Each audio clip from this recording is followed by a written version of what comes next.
Yeah. I knew maybe too much, too young, and that caused, that created a bit of an egotistical jerk. I would say from 16 to 23, I beat my drum pretty loudly.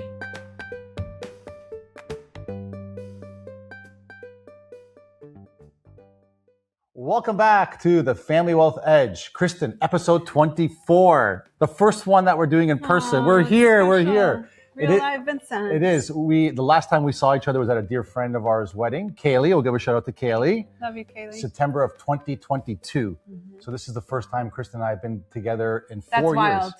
Long time. Because we talk so many times a week. A lot. Aww. And we're here with our families enjoying the beautiful Florida sun. So we thought we'd have a bit of fun today with episode 24. Kristen and I have shared both of our stories many a time on panels and conferences, probably on the Family Wealth Edge too. But we want to have a bit of a playful talk about our life experiences growing up in family enterprise, some similarities, some differences, and hopefully that relates with some of the folks out there and their life journey as well. Well, there's a lot of differences, I think, in our two stories in kind of a cool way. I remember that was what intrigued me most about you when we first met each other, because as you would tell me your story, I'd be like, wow, that's kind of the total opposite of my story. And yet we both found ourselves at a place of, I don't know, disorientation or lack of preparedness, but for totally different reasons. So. And we keep getting older. So when we started this 10 years ago or so, we always said we'd be great coaches for Rising Gen because of our age. So we're getting older, but we're trying to have fun still. So Kristen came up with an idea. Introduce your concept here. Yes. So we're going to kind of play a game a little bit with our stories. We're calling it Whose Story Is It Anyway? So we're going to call out an individual scenario that applies to one of our life circumstances. And we have a sign here that we will hold up if it's me or it's Vincent. Me. Yes. Sometimes it could be both of us. Yes. But we thought we'd be a little playful about it today. Yes. It's just a way of us sharing our life story, and hopefully, like I said, it resonates with you in a way that's not boring. Yeah, because we're here to please at the Family Wealth Edge. Edutainment. So you go first. It's your idea, Captain. Okay. Yeah. Okay. Whose story is this? I got a Porsche at 16. It's me. To be fair, it was an old Porsche. It was my dad's first Porsche that he had. It was a 944, originally silver, 1984. I got that hand-me-down, which it truly was hand-me-down, when I was 16, so 1995. So the car was, already 10, 15 years old.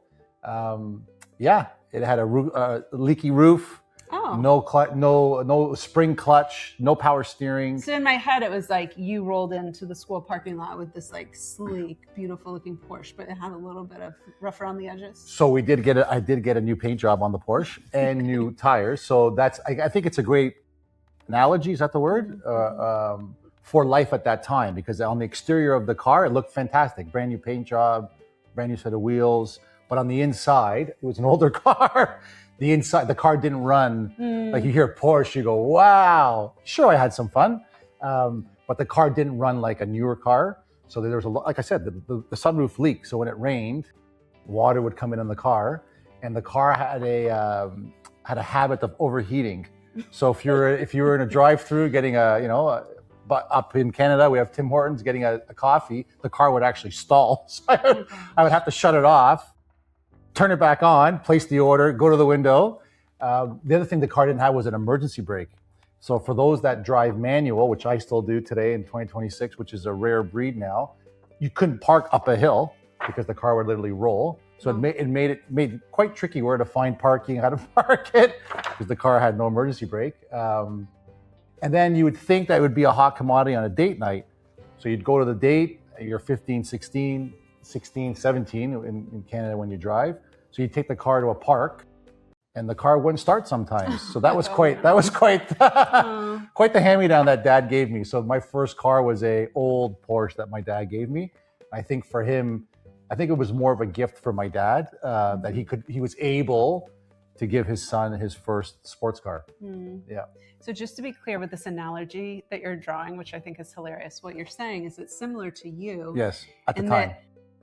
You looked good on the outside. Looked fantastic. But you had a lot of work to do on the inside and occasionally overheated. It overheated, yes, as the famous Italian temper would rear its head. Same with the car, yeah.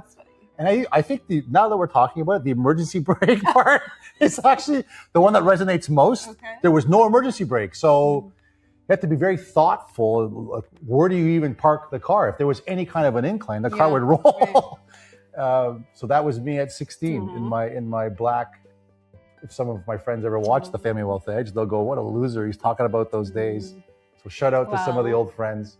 Well, I think that you've come a long way since. Thank you. What about the next one? Do you want to read it? Oh, so whose story is it anyways? Always wanted to work for the family business. That's another me. You set me up with these, I think. It's not. I never wanted to work for the family business. Why not? I had a lot of family members that worked there before me because I'm the youngest of my two half siblings, and there were other friends and family members, of course, not dissimilar from your situation, that worked for the family business. And everyone was very clear to share, like, it's really hard when you work for the family business because you actually have to outperform everyone else. You do. And it's like manufacturing, like hard hats, high-lows, steel and coils, like smells. Yeah, it smells. I'm sorry for being that girl, but I also always knew I wanted to be like a helping professional. Yeah. So. Well, your story evolved. We'll pick up that thread as we go. But you did. I was obsessed with Dad's business. He manufactured circuit boards, computer chips. So there was parts of the factory that were messy and dirty, and then there was parts of it that was completely futuristic.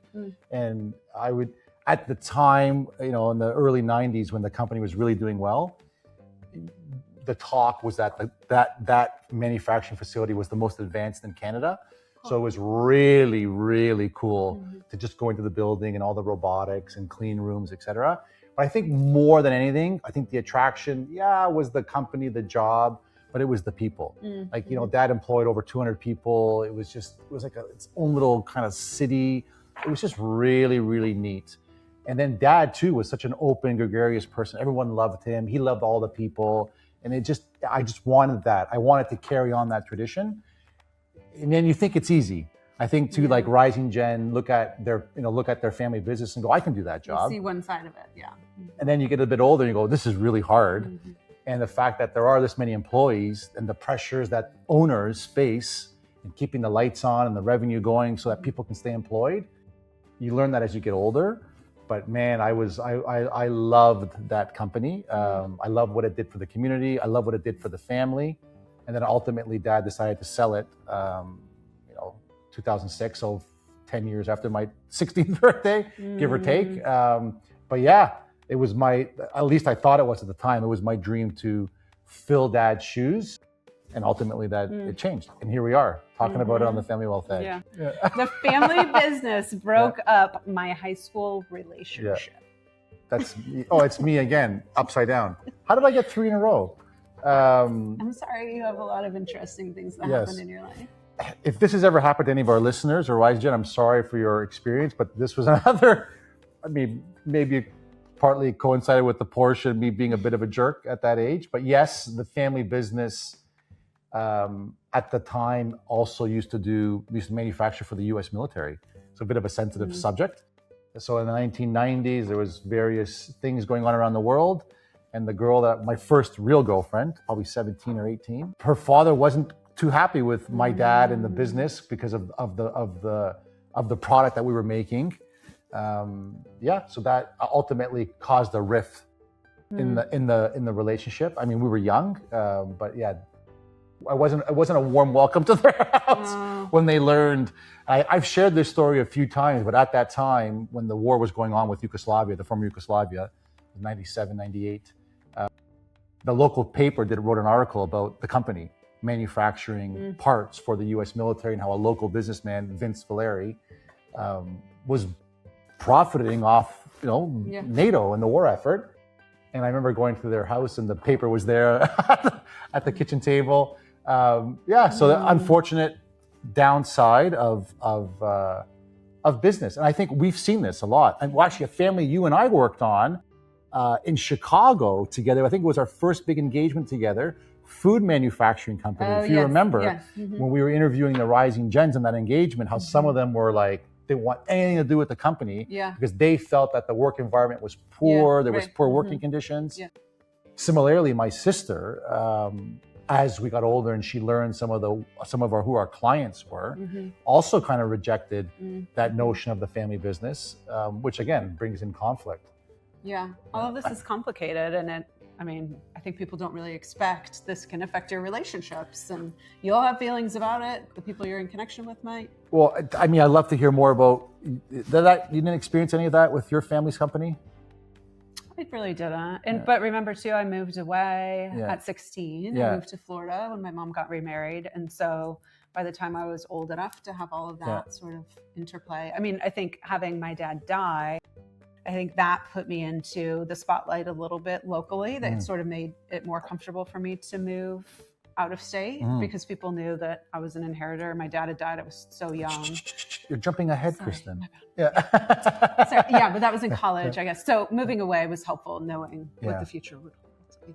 So I didn't really experience. I think, we're being playful, but this idea that the family creates something that provides wealth, let's say, financial notoriety. That business in town that everyone knows you for your last name. Especially where I grew up in a smaller city. Like I didn't grow up in New York, for example. And then to no fault of your own, you're judged. Yeah. Like a part of the city, a part of the people living in the town didn't agree with what we were doing. Yeah. And then that reflects poorly on you. No, but I think just as frequently what happens is it's the opposite, where they're not given a hard time because of their family business, but they feel like, oh, this person would want to date me because I'm a part of this business, and they think that it comes with X, Y, or Z benefits. I've definitely had coaching clients. It goes both ways, for sure. I became an inheritor at 21. That is me. I think most listeners probably know that my dad died young. And so really my story is kind of the opposite of your story in many cases, because I grew up not thinking this had anything to do with me, because I didn't want to go into the family business, not realizing that my dad had made these resources outside of the business that then, because my parents were divorced, I was inheriting. And so for me, I didn't realize that I was going to have any of this, and all of a sudden, all of the information, all of the access all at once. And responsibility. Not being prepared for it in any way. But then for you kind of were prepared for a role that you ended up not having. So it's really interesting. The opposite. Yeah, we've talked about this before, about the need for transparency in families, because transparency breeds trust. And then what is that fine line? Like how much transparency and at what stage? Yeah. So like you've shared this a lot. You were completely in the dark, and then boom, you're thrust into a lot of responsibility. And I was the extreme opposite. Yeah. I knew maybe too much, too young. And that caused, that created a bit of an egotistical jerk. I would say from 16 to 23, I beat my drum pretty loudly. You felt entitled to it, but you kind of were being told a story that this was who you were. Exactly. Right? And yes to all of that. And if not recognized and I would say corrected, because entitlement can be deadly in a lot of ways. It can do a disservice to the human. We've talked about this real responsibility. So I coasted I coasted for about 10 years.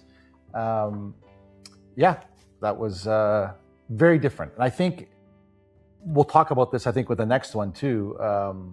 But the transparent, as you get older, you appreciate how much you knew at that young age. Your situation was a bit different. But me knowing, like in my little family, I have a sister. That's it. So it's a small family.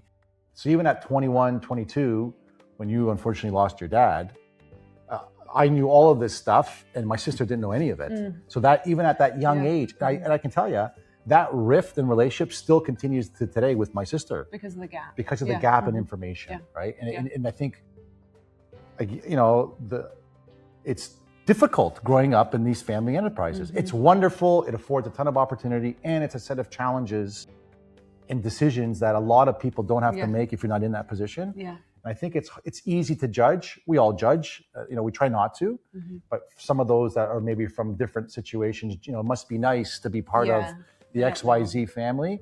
It comes with a lot, like we've talked about, a lot of different challenges and even heartache that you may underestimate that money could just fix. Yeah. And that sometimes is not the case at all. Most people don't see the complexities. Yeah. Okay, the next one. You want to read it? Whew, this is a tough one. I was present when a parent died. Both of us, yeah. I know you were there. more recently than me. When did your dad pass? Let's hear yours first, Okay. because I know yours took on a bit of a different.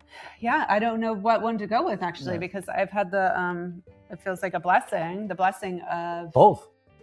If I can include Ryan's mom, 3. Yeah. Wow. Of our 4 parents who passed, got to be there at the moment of death, which is the most beautiful thing. And I know that you know that after having experienced it with your dad. But so my mother-in-law was 2014, my mom was 2021, and my dad was 1998. Wow. Yeah. And all really beautiful experiences where your family members and loved ones are gathered around you. And what could be better than that? I had the privilege of meeting your mom virtually a bunch of times. She loved to. She had Alzheimer's, and so she loved to bust into my Zoom calls. Yeah. In the end, you couldn't tell her no. You didn't want to do that. You did a lot for her. Like I remember, and I've shared this with you before too. Like you sharing your journey with your mom and how you and Ryan brought her into this home, and cared for her for how long was she here for? It was just 8 months, 8 or 9 months, I think. It's a long time. Yeah. It was hard. It's the hardest thing that we've done, I think, for sure. But honestly, like the most pure responsibility that I've ever taken in my life too. Like an experience of unconditional love that I'm so happy I got to carry out for her, I think. Are you comfortable sharing, like, I mean, obviously there's differences, but like when you were 21 with Dad, you were there, right? Yeah, I was there. I didn't have as much of the caregiving role at that time. Yeah. I mean, I was back and forth from college, but thankfully he died over the Thanksgiving weekend. And so I happened to be home. Yeah. Obviously I was going back and forth a lot because I knew that he was terminal. But I got to be there for the moment of his passing. And there were 8 of us maybe gathered around him, which was really great. I had a weekend of caregiving versus, the 9 months. Yeah, almost a year with your mom. Yeah. And then for me, it was my dad. It was February of 2023. Hard to believe it's 3.5 years already. Similarly to your experience, it was pure. I think like your mom, like your mom got diagnosed and had years of deterioration, whereas my dad was diagnosed December 7th of 2022, 6-7 weeks before he passed. So that was hard just to see how quickly people deteriorate from these diseases, this cancer in my dad's case. I think there you go again about family wealth, right? So all the money in the world wasn't going to save Dad. Yeah. Like, we talked to as many specialists as we could, and they said like, there's nothing you can do except help him pass peacefully. Yeah. And that's what became our focus. Similarly to you, it wasn't my house, but his house. We got it fitted because we could. And he died at home. And I make the joke because there was 12 of us. And I tell people there was 12 of us. They're like, oh, I'm like, I know it's a funny number. I go, like, there's 12 of us, it's a sacred number, 12 people. Yeah, around Dad. But in Dad's little world, he was a very influential person, helped a lot of people. Sweet. And I think, so that was, to your point, he was so sick. And then you get that, I know we're getting a little morbid here on the Family Wealth Edge, but it's real life. You get that death rattle happening, and then that goes for a while, a few hours before they pass. But then when he did pass, yes, it was devastating, but you do feel this sense of calm for the person because they're no longer in pain. Right. So like, what's better to see someone you care about literally struggling, or now they're at peace? What follows is not always easy with estate planning and some tough conversations. But like you've talked about it, I've shared it, I think on this podcast early on too, the inspiration that you and Ryan gave to me with what you did with your mom for helping. That's what I was like. I just kept saying, Kristen and Ryan did this, Kristen and Ryan did this. I can do this. But it's hard. Yeah. It's really hard. I'm glad that it was an inspiration too. It was really hard going through it. But I do think that this is part of why, honestly, we do what we do so that, I don't know, it feels like whatever you're going through, you're not solo in it. And you know that there's other people who have gone through this. And it was hard, but we've got this. Yeah, I mean, I remember an example working with a family a couple of years ago, a couple of brothers, mid-30s, give or take. And their dad unexpectedly died too. High net worth family, these terms that we put on these families. And I remember sitting with these 2 brothers, and this was just probably about 1.5 years after my dad passed. And I just sat with them. And overwhelming. And they're from a family business. I'm from a family business. And I remember just sitting with the 2 boys and just going like, wow, like disoriented. Yeah. And then you get it, right? I think people can recognize when you've been there before. Yeah. Yeah. So that went down. Sometimes there are no words in those moments. Like it's just being with someone. it's hard. You can't sugarcoat it. Like it's hard. It's really hard. And I think that's one of the ideas with this podcast is to really humanize some of the stigma that some of our client families have. Yeah. We're all people. But yeah. All right, we've got one more. Family enterprise to cause an existential life crisis. Yeah. Just one? Just one? Yeah, you go. Yeah. Oh gosh, yeah. I think when my dad died and figuring it all out, but I think you're right that it's not just one, several. I think whenever you look your spouse in the eye and say, whoa, we're going to have to figure out how to talk about this and recognize all of the weird power differentials and boundary challenges that it creates. When you look at your kids and say, man, I'm going to have to work really hard alongside of my spouse to figure out how to not raise entitled kids. Yeah. When you look your estate planning in the face and say, what are my plans, and have to build strategy in sort of like a leading gen way, thinking about your kids. Yeah. This is near and dear. I think, Angela always calls me out for not speaking about her more on the podcast. So I'll give a shout out to my wife, Ange, who's waiting for us patiently by the pool. She's the best. So Angela's family also has a small family enterprise. So both of your family enterprises on both sides have caused you an existential crisis? But I think existential, as their family navigates what they're going to do with their family business, it's hard. And it will strain relationships time to time. And it does take a lot of courage as people to face it head on. I think we had I think Keita Deming was on a few weeks ago talking about like the need for harder conversations. And oh man, if you're part of a family business or family enterprise, is that need ever present? For me, in our family enterprise, so many life crises. I think Dad selling when he did was really, really hard because I was all in on Dad's story, maybe too much so. I was obsessed with him, but the idea of his role being the boss, right? And then he sold it. And, looking back, it was the right thing to do financially for him, for the company. At the time, for me, it was brutal. I was 27, 28. It took a couple of years for the company to be sold out completely. These things take time. But man, I was really shell-shocked before the age of 30.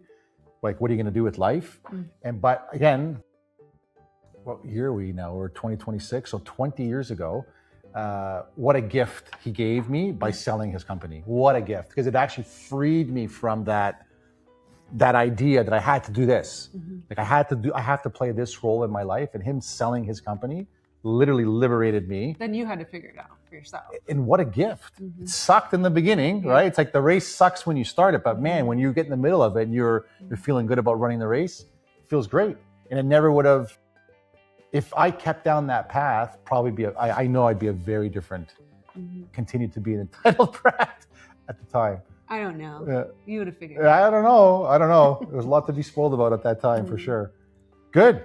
All right. Well, those are our questions, you guys. Thanks for playing along. And on this episode, we'll put it in the show's notes. Yeah. Post if you've had some of these experiences too. You just have to reply. Yeah, it's me.